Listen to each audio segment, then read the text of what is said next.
હર હર મહાદેવ મિત્રો હોળીના દિવસે આ વર્ષનું સૌથી પહેલું ચંદ્રગ્રહણ રહેવાનું છે તો આ ચંદ્રગ્રહણમાં મહિલાએ આ વસ્તુનું ખાસ ધ્યાન રાખવું જોઈએ મિત્રો 13 અને 14 માર્ચ બંને દિવસે પૂર્ણિમા છે અને એ જ દિવસે ચંદ્રગ્રહણ રહેવાનું છે તો મિત્રો આ ચંદ્રગ્રહણનો સમય શું રહેશે અને કેટલા વાગ્યાનો રહેશે તેમજ મિત્રો સૂતકનો સમય શું રહેશે અને મિત્રો મહત્વની વાત એ કે આ ગ્રહણના સમયે તમારે કઈ વસ્તુ ન કરવી જોઈએ અને સાથે જ આ ચંદ્રગ્રહણ કઈ કઈ જગ્યાએ દેખાશે અને મિત્રો ગર્ભવતી માતાઓ બહેનો જે હોય છે તે લોકોએ ખાસ કઈ વસ્તુનું ધ્યાન રાખવું જોઈએ તેમજ મોટી ઉંમરના લોકોએ કઈ વસ્તુનું ધ્યાન અવશ્ય રાખવું જોઈએ તો મિત્રો એ બધી જ વસ્તુ આપણે આજના આ વિડીયોમાં જાણીશું તેની સાથે જ મિત્રો સામાન્ય લોકોએ પણ આ ચંદ્રગ્રહણમાં એટલે કે હોળીના દિવસે કઈ વસ્તુઓનું ધ્યાન રાખવું જોઈએ એ બધી જ ચર્ચા આપણે આજના આ વિડીયોમાં કરીશું તો મિત્રો આ વિડીયોને જો તમે આખો જોઈ લેશો તો મિત્રો હોળીના દિવસે જે પણ ચંદ્રગ્રહણ પડી રહ્યું છે એના વિશેની બધી જ જાણકારી તમને પ્રાપ્ત થઈ જશે અને સાથે જ મિત્રો એ દિવસે મહિલાઓએ અને પુરુષોએ કઈ વસ્તુ ન કરવી જોઈએ તેમજ કઈ વસ્તુનું ખાસ ધ્યાન રાખવું જોઈએ એ બધી જ વસ્તુ મિત્રો અમે તમને આજના આ વિડીયોમાં જણાવવાના છીએ તો આ વિડીયોને પૂરેપૂરો જોવા વિનંતી તો મિત્રો વિડીયોમાં આગળ વધતા પહેલા જો તમે ઈચ્છતા હોવ કે મહાદેવની કૃપા તમારી ઉપર સદા બની રહે તો આ વિડીયોને લાઈક કરી અને કમેન્ટમાં હર હર મહાદેવ જરૂર લખી દેજો તો મિત્રો જો તમે આવનારા ગ્રહણના દુષ્પ્રભાવથી બચવા માંગતા હોવ તો મિત્રો આ વિડીયોને આખો જોજો જો તમે આ વિડીયોને આખો નહીં જોવો તો મિત્રો તમને આ હોળી તેમજ ગ્રહણની જાણકારી પૂરેપૂરી નહીં મળી શકે આથી તમે ન કરવાની ભૂલ કરી દેશો તો મિત્રો તમારે ઘણી બધી સમસ્યાનો સામનો કરવો પડશે આથી આ વિડીયોને આખો જોવા વિનંતી કે જેથી કરીને તમને સંપૂર્ણ જાણકારી પ્રાપ્ત થઈ શકે તો મિત્રો હોળીના દિવસે જે છે એ ચંદ્રગ્રહણ રહેવાનું છે અને મિત્રો આ જ મહિનામાં બીજું સૂર્યગ્રહણ પણ થવા જઈ રહ્યું છે એના માટે પણ અમે તમને જાણકારી આપશું તો મિત્રો સૌપ્રથમ આપણા માટે એ જાણવું બહુ જરૂરી છે કે આ ગ્રહણ શું હોય છે મિત્રો જો આપણે વૈજ્ઞાનિક દ્રષ્ટિએ જોઈએ તો મિત્રો જે આ ગ્રહણ છે એક પ્રકારની ખગોળીય ઘટના છે કે જે અંતરિક્ષમાં ઘટિત થાય છે પણ મિત્રો જો આપણે આધ્યાત્મિક દ્રષ્ટિએ જોઈએ તો મિત્રો એવી માન્યતા છે કે આ ગ્રહણનો પ્રભાવ છે એ આપણા પૃથ્વીવાસીઓ ઉપર પૂરેપૂરો પડતો હોય છે આટલા માટે મિત્રો ગ્રહણ ચાલતું હોય ત્યારે અમુક વસ્તુનું આપણે ખાસ ધ્યાનમાં રાખવું પડે છે મિત્રો આ ગ્રહણના સમયે અમુક કાર્યો એવા હોય છે કે જેને આપણે ન કરવા જોઈએ અને મિત્રો ગ્રહણના સમયે અમુક વિશેષ લોકોએ તો બહુ જ વધારે સાવધાન રહેવાની આવશ્યકતા હોય છે તો મિત્રો આ એક એવી ઘટના છે કે ગ્રહણના સમયે ચંદ્ર છે એ સૂર્ય અને પૃથ્વીની વચ્ચે આવી જાય છે તો મિત્રો પૃથ્વી ઉપર સૂર્યનો પ્રકાશ છે પડી શકતો નથી તો મિત્રો આ જે અવસ્થા છે એને આપણે ગ્રહણ તરીકે ઓળખીએ છીએ તો મિત્રો આ ચંદ્રગ્રહણ છે એ 13 અથવા તો 14 તારીખે રહેવાનું છે અને મિત્રો આ ચંદ્રગ્રહણ છે એ ભારતમાં કઈ કઈ જગ્યાએ જોવા મળશે અને સૂતકનો સમય શું રહેશે એના પહેલા મિત્રો આપણે જાણીએ કે ગ્રહણના દિવસે તમારે કઈ કઈ ખાસ વસ્તુઓનું ધ્યાન રાખવું જોઈએ તો મિત્રો ગ્રહણ શરૂ થાય એના પહેલા એવા કયા કાર્યો છે કે જે તમારે અવશ્ય રૂપથી કરી લેવા જોઈએ કારણ કે મિત્રો ગ્રહણનો પ્રભાવ છે એ જો તમે આધ્યાત્મિક દ્રષ્ટિએથી જુઓ અથવા તો વૈજ્ઞાનિક દ્રષ્ટિકોણથી જુઓ તો મિત્રો ગ્રહણનો દુષ્ટ પ્રભાવ છે પૃથ્વી ઉપર આવે છે તો મિત્રો તમારે સાવધાન તો રહેવું જ પડે છે પણ મિત્રો ડરવાની બિલકુલ જરૂર નથી તો મિત્રો ચંદ્રગ્રહણ હોય એના 9 કલાક પહેલા સૂતકનો સમય ચાલુ થઈ જતો હોય છે આથી મિત્રો તમારે પોતાના ઘરમાં કયા ખાસ કાર્ય કરી લેવા જોઈએ તો મિત્રો સૌપ્રથમ જુઓ ખાવા પીવાનું કામ હોય તો એ તમારે ગ્રહણ પહેલા કરી લેવું જોઈએ તો મિત્રો ખાવા પીવાની જે કોઈ પણ વસ્તુ છે એ બધી જ વસ્તુઓને સરખી જગ્યાએ અથવા તો ઢાંકીને રાખવી જોઈએ તેમજ મિત્રો જ્યારે પણ આ ગ્રહણ ચાલતું હોય તો તમારે ભોજન ગ્રહણ ન કરવું જોઈએ એટલે કે જુઓ ગ્રહણ થવાનું હોય તો મિત્રો એના પહેલા જ તમારે ભોજન ગ્રહણ કરી લેવું જોઈએ. ગ્રહણના સમયે મિત્રો તમારે દેવી દેવતાઓના મંત્રોનો જાપ કરવો વધુ આવશ્યક રહે છે, પણ તમે પૂજા ના કરી શકો. તેની સાથે જ મિત્રો જ્યારે પણ ગ્રહણ ચાલતું હોય ત્યારે તમારી ઘરની બહાર ઓછું નીકળવું જોઈએ. તેમજ મિત્રો અમુક એવી મહિલા હોય કે જે ગર્ભવતી હોય તો તે લોકોએ અમુક ખાસ વસ્તુઓનું જરૂર ધ્યાન રાખવું જોઈએ.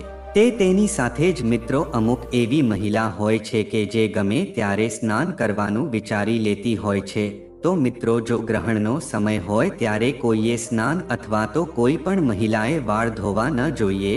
આથી આ વસ્તુનું મહિલાઓએ ખાસ ધ્યાન રાખવું જોઈએ. તેની સાથે જ મિત્રો જ્યારે પણ ગ્રહણ ચાલતું હોય ત્યારે તમારે મંદિર હોય એનો પડદો દીધેલો રાખવો જોઈએ. તેમજ મિત્રો હજુ ગ્રહણ ચાલતું હોય તો તમે દેવી દેવતાઓને કોઈ પણ ભોગ લગાવી શકતા નથી. જ્યારે ગ્રહણ પતી જાય પછી જ તમે પોતાના દેવી દેવતાઓને ભોગ લગાવી શકો છો. તેમજ મિત્રો જે પણ ગર્ભવતી મહિલા જે હોય તે લોકોએ ગ્રહણના સમયે કોઈ પણ તીક્ષ્ણ વસ્તુ એટલે કે ચાકુ અથવા તો છરી વડે કોઈ પણ વસ્તુ કાપવી ન જોઈએ. તેમજ તેને કાતરનો પણ ઉપયોગ ન કરવો જોઈએ. આ સમય દરમિયાન મિત્રો કોઈ પણ સ્ત્રીએ સીવવાનું કામ પણ ન કરવું જોઈએ. તેની સાથે જ મિત્રો ગ્રહણના સમયે તમારે બિલકુલ પણ સૂવું ન જોઈએ.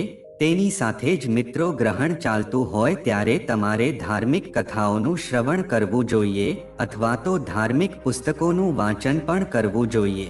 તો મિત્રો આ વર્ષનું પહેલું ચંદ્રગ્રહણ છે. આવનારી 14 માર્ચ શુક્રવારના દિવસે ચંદ્રગ્રહણ રહેવાનું છે. મિત્રો આ ગ્રહણ છે આ વર્ષનું સૌપ્રથમ અને સૌથી લાંબુ ગ્રહણ થવા જઈ રહ્યું છે. મિત્રો આ ગ્રહણનો કુલ સમય છે એ 6 કલાક અને 3 મિનિટનો રહેશે, કે જે આ ગ્રહણને આ વર્ષનું સૌથી લાંબુ ગ્રહણ માનવામાં આવશે. તેની સાથે જ મિત્રો આ ગ્રહણ આટલા માટે પણ ખાસ છે કે આ ગ્રહણ એક પૂર્ણ ચંદ્રગ્રહણ માનવામાં આવે છે. મિત્રો તમને જણાવી દઈએ કે પાછળ 2 વર્ષમાં ક્યારેય પણ પૂર્ણ ચંદ્રગ્રહણ થયું ન હતું, પણ મિત્રો આ વર્ષનું આ પહેલું એવું ચંદ્રગ્રહણ છે કે જે પૂર્ણ ચંદ્રગ્રહણ થવાનું છે. તો મિત્રો આવામાં આજના આ વિડીયોમાં અમે જાણવાના છીએ કે આ ગ્રહણનો સાચો સમય શું રહેશે. તેની સાથે જ મિત્રો આ ગ્રહણ કઈ જગ્યાએ જોવા મળશે એ વિશે પણ વાત કરીશું.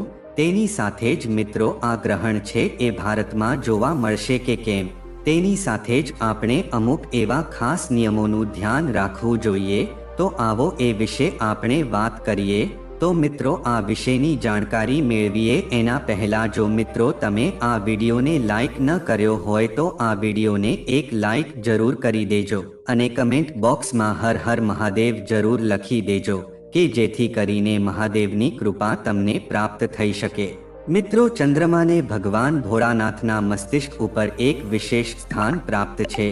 તો મિત્રો જો આપણે ચંદ્રગ્રહણની જાણકારી મેળવીએ તેના પહેલા આપણે ભગવાન ભોળાનાથને અવશ્ય યાદ કરવા જોઈએ. તો મિત્રો તમને બધાને હર હર મહાદેવ. મિત્રો આ વર્ષનું પહેલું ચંદ્રગ્રહણ છે એ આવનારી 14 માર્ચના દિવસે સૌપ્રથમવાર ચંદ્રગ્રહણ થશે. આની સાથે જ મિત્રો આના 15 દિવસો પછી એટલે કે મિત્રો 29 માર્ચના દિવસે જે સૂર્યગ્રહણ થવાનું છે આ વર્ષનું સૌપ્રથમ સૂર્યગ્રહણ હશે કે જે આંશિક રહેવાનું છે. તો જો મિત્રો એક મહિનામાં અને વર્ષમાં 2 સૂર્યગ્રહણ 15 દિવસના ગાળામાં આવતા હોય તો મિત્રો આ ગ્રહણ છે એ બહુ જ ખાસ હોય છે. તેની સાથે જ તમારે આ સમય ઉપર અધિક વસ્તુનું ખાસ ધ્યાન રાખવું પડે છે. તેમ આ નિયમોનું પાલન કરવું જોઈએ. તો આવો એ વિશે આપણે વાત કરીએ. તો મિત્રો આ ચંદ્રગ્રહણ જે છે 14 તારીખે એટલે કે મિત્રો હોળી ધૂળેટીના દિવસે રહેવાનું છે. તો શું મિત્રો આનો પ્રભાવ છે એ હોળી ઉપર પડી શકે છે કે નહીં? તો આવો એના વિશે આપણે વાત કરીએ. તો મિત્રો આ એક પૂર્ણ ચંદ્રગ્રહણ છે. તો મિત્રો આ ચંદ્રગ્રહણ શરૂ થાય એના 9 કલાક પહેલા સૂતકનો સમય ચાલુ થઈ જતો હોય છે. તો મિત્રો આ સૂતકકાળ એવો સમય હોય છે કે જે સમયમાં કોઈ પણ પ્રકારના શુભ કાર્ય કરવાની મનાઈ ફરમાવવામાં આવે છે. તેની સાથે જ મિત્રો જ્યારે પણ ગ્રહણ ચાલતું હોય તો દેશભરના તમામ મંદિરોના બારણા છે એ બંધ કરી દેવામાં આવે છે. તેની સાથે જ મિત્રો ગ્રહણના સમયે પૂજા પાઠ કરવા એ વર્જિત માનવામાં આવે છે.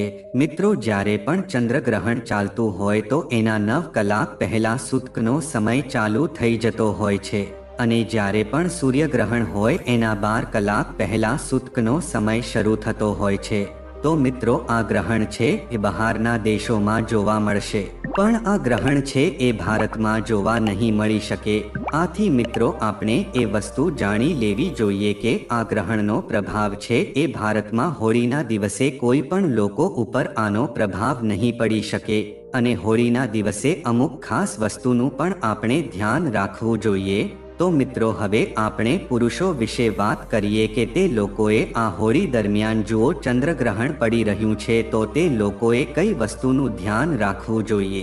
તો મિત્રો જો પુરુષો જે હોય છે તે લોકોએ સૂતકાળ પહેલા એટલે કે આમ તો બધા જ લોકોએ સૂતકાળ પહેલા જ જમી લેવું જોઈએ.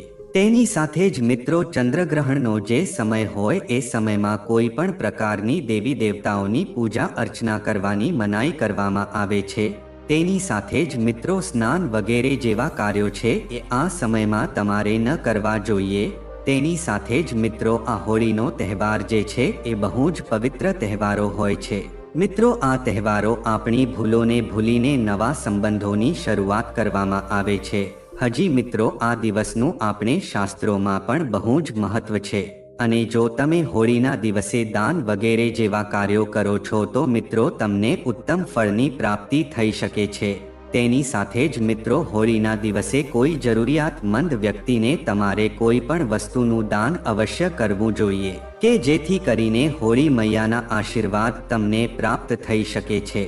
તેમજ મિત્રો જો તમે હોળીના દિવસે ગાય માતાને રોટલી ખવડાવો છો તો પણ તમને 33 કરોડ દેવી દેવતાઓની કૃપા પ્રાપ્ત થઈ શકે છે.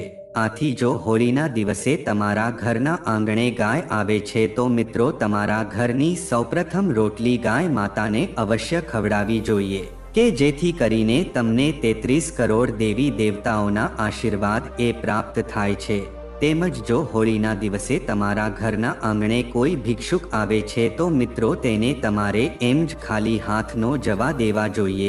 તેને તમારે ધન અનાજ અથવા તો ભોજન વગેરે જેવી તમારી યથાશક્તિ પ્રમાણે કંઈની કંઈ વસ્તુ જરૂર આપવી જોઈએ જેથી કરીને તમને મિત્રો પુણ્યની પ્રાપ્તિ થઈ શકે છે. અને જો તમે એને ખાલી હાથ જવા દો છો તો મિત્રો ભગવાન છે તમારાથી ક્રોધિત થઈ શકે છે. આથી મિત્રો તમારે ઘરના આંગણે આવેલા ભિક્ષુકને અવશ્ય દાન પુણ્ય કરવું જોઈએ કારણ કે મિત્રો આ હોળીનો તહેવાર છે એ બહુ જ પવિત્ર તહેવાર માનવામાં આવે છે. તો તમારે આ પ્રકારના પરમાર્થના કાર્યો અવશ્ય કરવા જોઈએ. તો મિત્રો હવે આપણે જાણીએ કે સંસારની પ્રથમ હોળી ક્યારે રમાઈ હતી. તો મિત્રો હોળીના તહેવારની પૌરાણિક કથા ભગવાન શંકર અને ભગવાન વિષ્ણુ બંને સાથે સંકળાયેલી છે. હરિહર પુરાણની કથા કહે છે કે વિશ્વની પ્રથમ હોળી દેવાધિદેવ મહાદેવ દ્વારા રમાઈ હતી જેમાં પ્રેમના દેવતા કામદેવ અને તેમની પત્ની રતિ હાજર હતા. આ કહાની કહે છે કે જ્યારે ભગવાન શંકર કૈલાસ પર તેમની સમાધિમાં મગ્ન હતા ત્યારે કામદેવ અને રતિએ તારકાસુરને મારવા માટે શિવને ધ્યાનમાંથી જગાડવા માટે નૃત્ય કર્યું હતું. રતિ અને કામદેવના નૃત્યથી ભગવાન શિવની સમાધિ છૂટી ગઈ. ત્યારે ભગવાન શંકરે પોતાના ક્રોધની અગ્નિથી કામદેવને બાળી નાખ્યા. જ્યારે રતિએ પ્રાયશ્ચિતમાં શોક કર્યો ત્યારે પરમ દયાળુ ભગવાન શંકરે કામદેવને ફરીથી જીવિત કર્યા. તેનાથી પ્રસન્ન થઈને રતિ અને કામદેવે બ્રજમંડળમાં બ્રહ્મભોજનનું આયોજન કર્યું જેમાં તમામ દેવતાઓએ ભાગ લીધો. કહેવાય છે કે તે ફાલ્ગુન પૂર્ણિમાનો દિવસ હતો. રતિએ તમામ દેવતાઓને અબિલ ગુલાલ લગાડ્યું હતું. મિત્રો હરિહર પુરાણ અનુસાર ભગવાન શંકર ડમરૂ વગાડતા હતા જ્યારે ભગવાન વિષ્ણુએ બ્રહ્મભોજમાં વાંસળી વગાડી હતી. માતા પાર્વતીએ વીણા પર તરંગો સર્જ્યા અને માતા સરસ્વતીએ વસંતના રાગમાં ગીતો ગાયા. કહેવાય છે કે ત્યારથી પૃથ્વી પર દર વર્ષે ફાલ્ગુન પૂર્ણિમાના દિવસે ગીતો સંગીત અને રંગો સાથે હોળીનો તહેવાર ઉજવવામાં આવે છે. તેમજ મિત્રો શું છે હોળીનું વિધાન આવો જાણીએ. મિત્રો રંગ કે અબીલ વગાડતા પહેલા ભગવાનને અર્પણ કરવું જોઈએ. તેમની ઈચ્છા મુજબ જો તેઓ આમ કરી શકે તો તે શ્રેષ્ઠ રહેશે. હોલિકા દહનથી લાવેલી ભસ્મ સાથે શિવલિંગનો અભિષેક પણ શુભ ફળ આપે છે. આ પછી તમે કોઈ પણ મનપસંદ રંગથી હોળી રમી શકો છો. તેનાથી લોકોમાં પ્રેમ અને લાગણી વધે છે. તો મિત્રો, હોળીનું દહન મનાવવાની પાછળનું કારણ શું હોઈ શકે છે? આવો જાણીએ. મિત્રો, હિન્દુ ધર્મમાં હોળીના દહનની પહેલા ખરાબ ઉપર સારાની જીતના રૂપમાં મનાવવામાં આવે છે. જૂની વાર્તાઓ મુજબ આ જ દિવસે રાક્ષસ રાજા હરણકશ્યપની બહેન હોળીનું દહન એ પ્રહલાદને આગમાં બાળવાની કોશિશ કરી હતી. પરંતુ ભગવાન વિષ્ણુએ ભગત પ્રહલાદની રક્ષા કરીને એને આગમાં હોળીને સળગાવીને રાખ કરી દીધી હતી. એવામાં આ દિવસે અગ્નિદેવની પૂજાની વિધાન છે અને એને અગ્નિમાં અનાજ અને મીઠાઈ વગેરે નાખવામાં આવે છે. હોળીના દહનની રાખને બહુ પવિત્ર અને શુદ્ધ માનવામાં આવે છે. લોકો હોળીના દહન પછી રાખને પોતાના ઘરે લાવે છે અને એને કોઈ મંદિર કે પવિત્ર સ્થાન પર રાખે છે. માનવામાં આવે છે કે આવું કરવાથી ઘરમાં સુખ શાંતિ બની રહે છે અને આ રીતની નકારાત્મક ઉર્જા દૂર થાય છે. હિન્દુ પંચાંગ મુજબ ફાલ્ગુન મહિનાની પૂર્ણિમાની રાતે હોળીનું દહન કરવામાં આવે છે. હોળીના દહન પછી આગળના દિવસે લાલ રંગવાળી હોળી મનાવવામાં આવે છે અને એકબીજાને રંગ લગાવે છે. તેમજ મિત્રો, કેવી રીતે મનાવવામાં આવે છે હોળી? તો મિત્રો, હોળીનું દહન દર વર્ષે ફાલ્ગુન મહિનામાં શુક્લ પક્ષની પૂર્ણિમા તારીખ પર પ્રદોષ કાળમાં કરવામાં આવે છે. હોળીનું દહન ખુલ્લા સ્થાનમાં કરવામાં આવે છે. એના માટે લાકડીઓ ભેગી કરવામાં આવે છે જેને ગુલારીના નામે ઓળખવામાં આવે છે. એના પછી હોળિકા પાસે ગોબરથી બનેલી ઢાળ બનાવવામાં આવે છે અને તેમાં 4 માળા રાખવામાં આવે છે જે ગાયના હાડમાંથી બનેલી મોલી, ફૂલ, ગુલાલ અને રમકડાથી બનેલી હોય છે. આ પછી હોલિકા દહનના શુભ સમયે પૂજા શરૂ કરવામાં આવે છે. આ માટે ગાયના છાણથી બનેલી ઢાલ પર પૂર્વજોના નામે 1 માળા અર્પણ કરવી જોઈએ, બીજી માળા હનુમાનજીને અર્પણ કરવી જોઈએ, ત્રીજી માળા શીતળા માતાને અને ચોથી માળા પરિવાર માટે રાખવી જોઈએ. તો મિત્રો, હવે જાણીએ કે હોળીના દહનનું મહત્વ શું છે. મિત્રો, સનાતન ધર્મમાં હોળીના દહનનું ખાસ મહત્વ છે. એવામાં આ દિવસે લોકો પોતાના ઘરમાં અને જીવનમાં સુખ શાંતિ અને સમૃદ્ધિ માટે હોળીનું પૂજન કરે છે. માન્યતા છે કે હોળીનું દહન કરવાથી ઘરમાંથી નકારાત્મક ઉર્જા દૂર થાય છે અને સકારાત્મક ઉર્જા આવે છે. હોળીના દહનની તૈયારી ઘણા દિવસથી ચાલુ થઈ જાય છે. લોકો લાકડીઓ, ગોબર વગેરે ભેગા કરવાનું ચાલુ કરી દે છે અને પછી હોળીવાળા દિવસે એને સળગાવીને ખરાબ ઉપર સારાની જીતનો જશ્ન મનાવવામાં આવે છે. મિત્રો, એવું માનવામાં આવે છે કે હોળીના દહનની આગમાં દરેક સમસ્યા કે મુશ્કેલીઓ બળીને દૂર થઈ જાય છે. એના સિવાય લોકોની બધી જ મનોકામના પૂરી થાય છે અને દેવી દેવતાઓની ખાસ કૃપા બની રહે છે. તેમજ મિત્રો, હોળીના દહનના દિવસે સંકટમોચનની પણ પૂજા કરવામાં આવે છે. મિત્રો, હોલિકા દહનના દિવસે રાતે હોળીનું દહન હોય છે. આ સમય દરમિયાન રાત્રે ભગવાન હનુમાનની પૂજા કરવાની પરંપરા છે. એવું માનવામાં આવે છે કે જો આ દિવસે ભગવાન હનુમાનની પૂજા સંપૂર્ણ ભક્તિ સાથે કરવામાં આવે તો વ્યક્તિને દરેક પ્રકારની પરેશાનીઓ અને પાપોમાંથી મુક્તિ મળે છે. જ્યોતિષ શાસ્ત્ર અનુસાર નવા સંવત્સરના રાજા અને મંત્રી બંને મંગળ છે. મંગળના કર્તા ભગવાન હનુમાન છે. આવી સ્થિતિમાં જો હોલિકા દહનના દિવસે હનુમાનજી સાથે જોડાયેલા કેટલાક ઉપાય કરવામાં આવે તો લોકોની મોટી મોટી પરેશાનીઓ પણ દૂર થઈ જાય છે. હોળીનું દહનની રાત્રે હનુમાનજીની પૂજા અને સુંદરકાંડનો પાઠ કરવાથી વ્યક્તિ તમામ ક્ષેત્રોમાં પ્રગતિ પ્રાપ્ત કરે છે. તો મિત્રો, હનુમાનજીની પૂજા વિધિ આ રીતે કરજો. મિત્રો, હોળીના દહનના દિવસે રાતે સૌથી પહેલા નાહી લો, સાફ કપડાં પહેરો અને પછી હનુમાન મંદિર જઈને સામે બેસીને એની પૂજા કરો. તેમજ પૂજા ચાલુ કરતા પહેલા ભગવાન હનુમાનને લાલ સિંદૂર અને ચમેલીનું તેલ અર્પિત કરજો. તેમજ આ દિવસે હનુમાનજીને સિંદૂરનો ચોલો પણ ચડાવજો. એના પછી પૂરી વિધિવિધાન સાથે એની પૂજા આરાધના કરજો. તેમજ મિત્રો, હનુમાનજીને લાલ રંગના ફૂલ ચઢાવો. આ પછી બજરંગબલીને પીળા રંગનો પ્રસાદ ચઢાવો અને દેશી ઘીનો દીવો પ્રગટાવો. આ પછી હનુમાન ચાલીસા વાંચો અને આરતી કરો. તેમજ હનુમાનજીને ગોળ અને ચણા અર્પણ કરો અને પછી તેને પ્રસાદ તરીકે લોકોમાં વહેંચો. તો મિત્રો, એવું માનવામાં આવે છે કે હોળીની રાત્રે હનુમાન ચાલીસા અને બજરંગ બાણનો જાપ કરવો જોઈએ. આનાથી વ્યક્તિ બધી પરેશાનીઓમાંથી મુક્તિ મેળવે છે. તો મિત્રો, હવે આપણે જાણીએ કે હોળીના દહનના દિવસે આ કામ ન કરવા જોઈએ. મિત્રો, હોળીના દહનના દિવસે ઘરમાં સુખ સમૃદ્ધિની કામના કરવામાં આવે છે. એટલા માટે આ દિવસે ભૂલથી પણ માંસ અને દારૂનું સેવન નહીં કરો. તેમજ જો તમે ધનમાં વૃદ્ધિ ઈચ્છતા હોવ તો હોળીનું દહનના દિવસે ગમે તેટલી મોટી સમસ્યા કેમ ન હોય, તમારે કોઈને ઉધાર આપવા અને પૈસા લેવાનું ટાળવું જોઈએ. તેમજ વડીલોનું હંમેશા સન્માન કરવું જોઈએ અને તેમનું અપમાન ન કરવું જોઈએ. પરંતુ ખાસ કરીને હોલિકા દહનના દિવસે વડીલોનું અપમાન કરવાનું ટાળજો. જો શક્ય હોય તો હોળીનું દહનના દિવસે બીજાના ઘરે ભોજન લેવાનું ટાળવું જોઈએ. મિત્રો, એવું માનવામાં આવે છે કે હોલિકા દહનના દિવસે અનેક પ્રકારની નકારાત્મક શક્તિઓ ફરે છે. તેથી મહિલાઓએ આ દિવસે પોતાના વાળ ખુલ્લા ન રાખવા જોઈએ અને તેને બાંધીને રાખવા જોઈએ. મિત્રો, જો કોઈ સ્ત્રી ગર્ભવતી હોય તો તેણે હોલિકા દહનના દિવસે હોલિકાની પરિક્રમા ન કરવી જોઈએ. તો મિત્રો, હવે આપણે જાણીએ કે હોળીના દિવસે આ કામોને જરૂર કરજો. હોળીના દહન પછી તમને તમારા પૂરા પરિવારની સાથે મળીને ચંદ્રદેવના દર્શન કરવા જોઈએ. આવું કરવાથી અકાળ મૃત્યુની બીક દૂર થાય છે. તેમજ આના સિવાય હોળીના દહન પહેલા હોળીનું દહન 7 કે 11 વાર પરિક્રમા કરીને એમાં મીઠાઈ, ઇલાયચી, લવિંગ, અનાજ વગેરે વસ્તુઓ નાખવી જોઈએ.